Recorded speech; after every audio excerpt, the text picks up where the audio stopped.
ছাত্ৰ ছাত্ৰীসকল তোমালোকক আমাৰ YouTube channel MAM learning for ইউলৈ স্বাগতম জনাইছোঁ। গতিকে পলম নকৰি আহা আমি আজিৰ ভিডিঅ'টো আৰম্ভ কৰোঁ।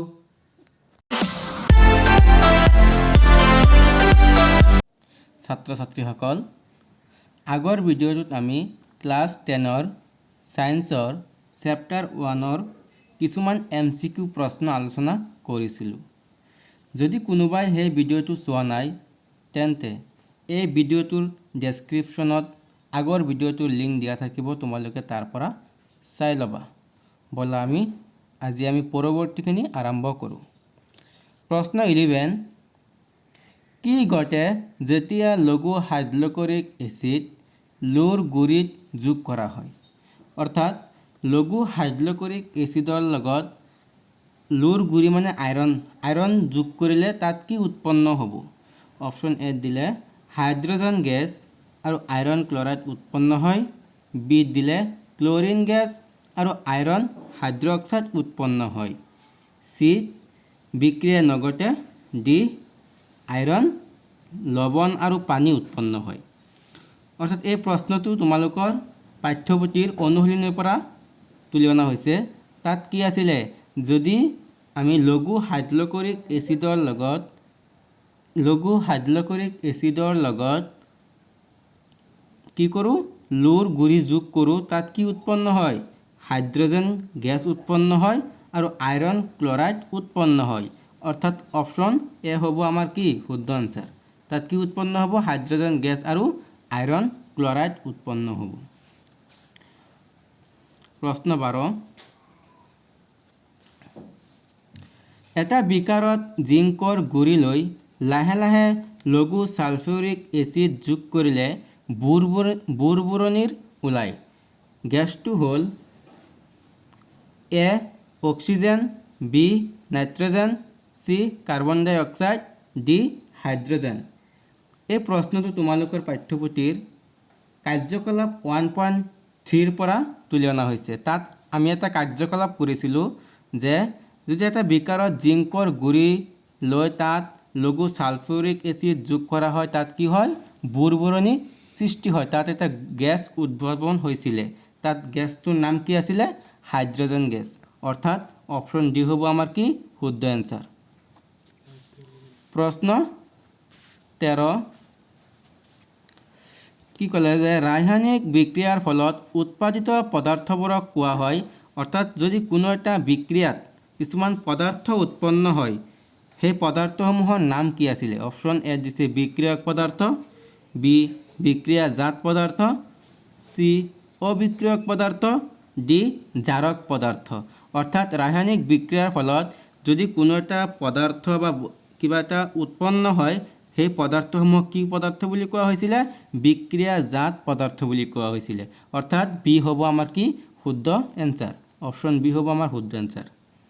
প্ৰশ্ন 14, তলৰ কোনটোৰ সংকেত কেলছিয়াম কাৰ্বনেট নহয়? অৰ্থাৎ ইয়াত কি ক'লে? অপশ্যন এ দিলে মাৰ্বল, বি চূণশিল, চি চকমাটি আৰু ডি দিলে মাটি। অৰ্থাৎ কেলছিয়াম কাৰ্বনৰ কোনটোৰ সংকেত নহয়? তোমালোকে এইটো ভালদৰে লক্ষ্য কৰিবা, নহ'লে কোনোবাই কি কৰিব যে তলৰ কোনটোৰ সংকেত কেলছিয়াম কাৰ্বন। আমি সকলোৱে জানো মাৰ্বলৰ সংকেত কি? Calcium carbonate. তেতিয়া আমি কি কৰিম? নহয় যে দিছে তাত আমাৰ কি পাক লাগি যাব, আমি মাৰ্বলটো লিখি থৈ আহিম এক্সামত। গতিকে ইয়াত নহয় বুলি কৈছিলে। মাৰ্বলৰ কি হয়? কেলছিয়াম কাৰ্বনেট তাৰ সংকেত হয়। চূণশিলৰো কি হয়? কেলছিয়াম কাৰ্বনেট সংকেত হয়। চক মাটিৰো কি হয়? কেলছিয়াম কাৰ্বনেট তাৰ সংকেত হয়। গতিকে ইয়াত থকা অপশ্যনসমূহৰ ভিতৰত কি হ'ব আমাৰ শুদ্ধ এনচাৰটো কি হ'ব? মাটি। কাৰণ মাটিৰ কেলছিয়াম কাৰ্বনেট সংকেত নহয়। অপশ্যন ডি হ'ব আমাৰ শুদ্ধ এনচাৰ। প্ৰশ্ন 15, এটা শুকান উতলন নলীত ফেৰাছ ছালফেটৰ স্ফটিক লৈ গৰম কৰিলে পোৰা গন্ধকৰ গোন্ধ পোৱা যায়। এই গেছটোৰ নাম হ'ল, অৰ্থাৎ কি ক'লে যে এটা শুকান উতলন নলীত তাত কি কৰিলে? ফেৰাছ ছালফেটৰ স্ফটিক লৈ গৰম কৰিলে তাত পোৰা গন্ধকৰ গোন্ধ পোৱা যাব। তাত কি গেছ উৎপন্ন হ'ব? এই প্ৰশ্নটো তোমালোকৰ পাঠ্যপুথিৰ 8 নং পৃষ্ঠাত থকা কাৰ্যকলাপ 1.5 পৰা তুলি অনা হৈছে। তাত কি হৈছিলে কাৰ্যকলাপ কৰোঁতে তাত এটা গেছ উৎপন্ন হৈছিলে। গেছটোৰ নাম কি আছিলে? অপশ্যন এ দিলে ছালফাৰ ডাই oxide, B sulphur trioxide, C carbon dioxide, D oxygen. অৰ্থাৎ তাত এটা গেছ উৎপন্ন হৈছিলে। গেছটোৰ নাম কি আছিলে? ছালফাৰ ডাই অক্সাইড। অপশ্যন এ হ'ব কি আমাৰ শুদ্ধ এনচাৰ। প্ৰশ্ন 16 একমাত্ৰ বিক্ৰিয়ক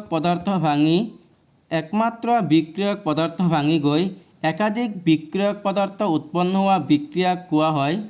তাৰমানে এটা বস্তু ভাঙি গৈ কিছুমান এক বা দুটালৈ বিভাজন হোৱা বিক্ৰিয়াটোৰ নাম কি আছিলে? তাৰ নাম কি আছিলে? অপশ্যন এ দিলে সংযোজন, বি বিযোজন, চি অপহৰণ, ডি দিলে ডি অপহৰণ। অৰ্থাৎ আমি যেতিয়া কিতাপ পঢ়িছিলোঁ তাত বিক্ৰিয়াসমূহৰ বিষয়ে যেতিয়া পঢ়িছিলোঁ আমি শিকিছিলোঁ যে একমাত্ৰ বিক্ৰিয়ক পদাৰ্থ ভাঙি গৈ একাধিক বিক্ৰিয়া পদাৰ্থ উৎপন্ন হোৱা বিক্ৰিয়াটোৰ নাম বিয়োজন বিক্ৰিয়া। অৰ্থাৎ ইয়াত থকা অপশ্যনসমূহৰ ভিতৰত আমাৰ বি হ'ব আমাৰ শুদ্ধ এনচাৰ। অপশ্যন বি শুদ্ধ। প্ৰশ্ন 17 এটা শুকান উতলন নলীত 2 গ্ৰাম লেড নাইট্ৰেট পাউডাৰ লৈ গৰম কৰিলে নলীটোৰ পৰা মুগাবৰণীয়া ধোঁৱা ওলোৱা দেখা যায়। ধোঁৱাটোৰ সংকেত হ'ল option A lead oxide, B দিছে nitrogen dioxide, C oxygen, D lead nitrate. অৰ্থাৎ এই প্ৰশ্নটো তোমালোকৰ পাঠ্যপুথিৰ 8 নং পৃষ্ঠাত থকা 8 আৰু 9 নম্বৰ পৃষ্ঠাত আছে। তাত আমাৰ এটা কাৰ্যকলাপ আছিলে 1.6। সেই কাৰ্যকলাপৰ লগত এইটো আমাৰ সংগতি ৰাখি প্ৰশ্নটো আমাৰ উদ্ভাৱন কৰা হৈছে। তাত কি হৈছিলে? যেতিয়া নেকি এটা শুকান উতলন নলীত 2 গ্ৰাম লেড নাইট্ৰেট পাউডাৰ লৈ গৰম কৰিলে তাত এটা মুগাবৰণীয়া ধোঁৱা ওলাইছিলে। ধোঁৱাটোৰ সংকেত কি আছিলে বা নাম কি আছিলে? নাইট্ৰজেন ডাই অক্সাইড। অৰ্থাৎ অপশ্যন বি হ'ব কি আমাৰ শুদ্ধ এনচাৰ, নাইট্ৰজেন ডাই অক্সাইড। প্ৰশ্ন 18 পানীৰ বিদ্যুৎ বিশ্লেষণ ঘটালে হাইড্ৰজেন আৰু অক্সিজেন গেছ প্ৰস্তুত হয়। কি ক'লে যে পানীৰ বিদ্যুৎ বিশ্লেষণ ঘটালে হাইড্ৰজেন আৰু কি হয়? অক্সিজেন গেছ প্ৰস্তুত হয়। এই উৎপাদিত গেছৰ কোনটোৰ পৰিমাণ বেছি? তাত দুটা গেছ উৎপন্ন হয়, হাইড্ৰজেন আৰু অক্সিজেন গেছ উৎপন্ন হয় বুলি কৈছে। তাত থকা এই দুটা গেছৰ ভিতৰত কাৰ পৰিমাণ বেছি হয়? অপশ্যন এ দিলে কি হাইড্ৰজেন, বি অক্সিজেন, চি দুয়োটা সমান হয় আৰু ডি এটাও নহয়। অৰ্থাৎ এই প্ৰশ্নটো তোমালোকৰ পাঠ্যপুথি 9 নং পৃষ্ঠাত থকা 1.7 কাৰ্যকলাপৰ পৰা তুলি অনা হৈছে। তাত আছিলে যে পানীক যেতিয়া আমি বিদ্যুৎ বিশ্লেষণ ঘটাওঁ তাত দুটা গেছ উৎপন্ন হয়, হাইড্ৰজেন আৰু অক্সিজেন। তাত থকা এই দুটা গেছসমূহৰ ভিতৰত আমাৰ হাইড্ৰজেন গেছৰ পৰিমাণ কি আছিলে? বেছি আছিলে। গতিকে শুদ্ধ এনচাৰটো কি হ'ব? Option A. প্ৰশ্ন 19 বগা চিলভাৰ ক্লৰাইডক সূৰ্যৰ পোহৰত ৰাখিলে ইয়াৰ ৰঙৰ পৰিৱৰ্তন হৈ তলৰ কোনটো ৰং ধাৰণ কৰে? অৰ্থাৎ বগা চিলভাৰ ক্লৰাইডক যদি আমি সূৰ্যৰ পোহৰত ৰাখোঁ, তাপ দিওঁ, ইয়াৰ ৰঙৰ পৰিৱৰ্তন হৈ যায়। তলৰ কোনটো ৰং ধাৰণ কৰে? অপশ্যন এ ৰঙা, বি নীলা, চি সেউজীয়া, ডি মটীয়া। এই প্ৰশ্নটো তোমালোকৰ পাঠ্যপুথি 9 নং পৃষ্ঠাত আছে 1.8 কাৰ্যকলাপত যে যদি আমি চিলভাৰ ক্লৰাইডক সূৰ্যৰ পোহৰত ৰাখোঁ তেতিয়া তাৰ কি হয়? ৰঙৰ পৰিৱৰ্তন হৈ যায়। আৰু সেই কি ৰঙলৈ পৰিৱৰ্তন হৈ যায়? মটীয়া ৰঙলৈ পৰিৱৰ্তন হৈ যায়। তুমি ৰিডিং দিলে তাত পাবা যে মটীয়া ৰঙলৈ পৰিৱৰ্তন হৈ গৈছিলে। অৰ্থাৎ ইয়াত থকা অপশ্যনসমূহৰ ভিতৰত শুদ্ধ এনচাৰটো হ'ব আমাৰ অপশ্যন ডি। কি ৰঙলৈ পৰিৱৰ্তন হ'ব? মটীয়া ৰং। প্ৰশ্ন 20 লেড নাইট্ৰেটৰ দ্ৰৱত পটাছিয়াম আইডাইড দ্ৰৱ যোগ কৰিলে কি ৰঙৰ অধকেপ গঠন হোৱা যায়? অপশ্যন এ হালধীয়া, বি নীলা, চি সেউজীয়া, ডি বগা। তোমালোকৰ এই প্ৰশ্নটো তোমালোকৰ পাঠ্যপুথিত থকা 2 নং পৃষ্ঠা 1.2 কাৰ্যকলাপৰ পৰা তুলি অনা হৈছে। তাত এটা কাৰ্যকলাপ কৰিলে তোমালোকে এতিয়া যদি কৰা তাত দেখা পাবা যে হালধীয়া বৰণৰ কি হ'ব? কিছুমান অধক্ষেপ উৎপন্ন হ'ব। অৰ্থাৎ ইয়াৰ শুদ্ধ এনচাৰ কোনটো হ'ব? অপশ্যন এ হালধীয়া বৰণৰ।